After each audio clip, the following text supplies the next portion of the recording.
G'day guys. So when it comes to four-wheel drive accessories, you pretty much have two options. Either you go for the budget option or you go for the brand name quality option. So with some things like an LED light bar, you know, you can get away with buying a cheap one. If it breaks down, you can still get home. But for other things, you want to spend a bit more money. So you can probably understand why I was a little bit annoyed when my $400 ARB compressor just broke down on me. So the ARB air compressor, let's start with the cons because obviously it's broken. So when something breaks, I think it's a pretty good time to do a review because, you know, it's gone through its lifespan. You see how things have lasted and you're like, yeah, okay, that was a good buy, that wasn't a good buy. In this case, it broke down, so that's a little bit annoying, but what do you do? So the cons, things that go wrong. For starters, that power, the main power feed for the actual air compressor itself, there's a little clip here, connector. It's completely melted it, so there's actually no way you can get it apart, but maybe that's a good thing in some ways because it'll never come apart as a result, as long as the terminal's still made up. Another thing, these used to be for the release for the air hose, and they've completely rattled apart and all got munted, so it's a little bit hard to get the hose off now. Other things, the little bit of exposed wiring, don't know if that happens on everyone, but on mine it has. I should really get around to taping that up. Another thing, the hose. The first meter of the hose tends to crack up just because of the heat that gets, you know, that develops as a result of the air going through. So it actually just completely cracks up and the air will just start pouring out everywhere. So that's one thing. So I actually had to get a new hose. Admittedly, they're only 30 bucks, so it's not a huge investment, but otherwise you can just cut the hose, put it back on like I've done here, and you still got a hose, either that or get a new one, and then you got a super long hose. Other things that have gone wrong, well, it broke. That's a big thing. So let's go to the pros. This compressor was purchased in 2011. I was 18 at the time. I got my first car and I wanted to do things right, so I was like, let's get some recovery gear.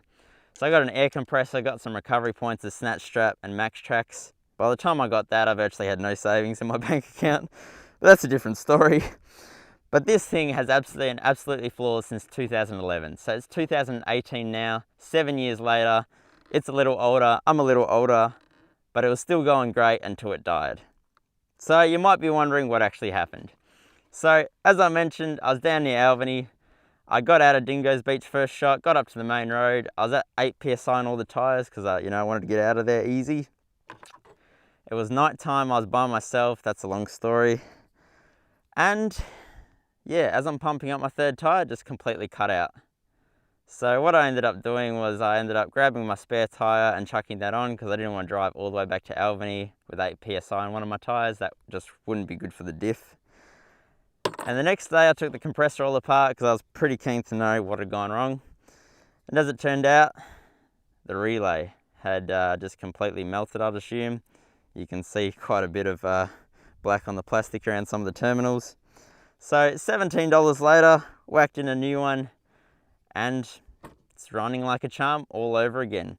So there's no perfect product on the market. There are a few little good things and bad things. For instance, this compressor doesn't come with a gauge. Some other compressors do. But then for instance, I like the fact that it's a quick connect on the end of the hose because when I see my mates that have screw-ons, it's just like far out. That looks painful every time you want to check the pressure. Overall, this has been a great compressor.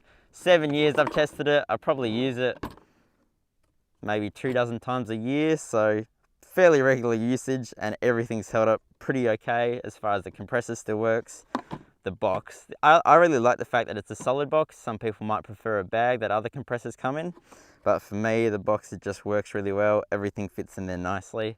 So I don't know, like it's hard to say whether it's worth spending the money, but for me, if it even lasted just 7 years, I would have been perfectly happy with it. But then I'm really curious about cheap compressors. Do they last as long? So if you guys have a cheap compressor, if you've had it for a number of years, let me know what you think of it in the comments below, like whether you've had any problems and how it's lasted, because I'm super curious to see if a cheaper quality one would last as long as a expensive one. So I'd say that was $400 well spent. This compressor's been flawless, but yeah, I'm pretty happy with it, especially the fact that I managed to get it going again. Anyway, thanks for watching, guys. Don't forget to like and subscribe and leave your comments below about your experiences with compressors, because I'll be curious to know. Anyway, I'm gonna go make some breakfast. Catch you guys in the next video. See ya.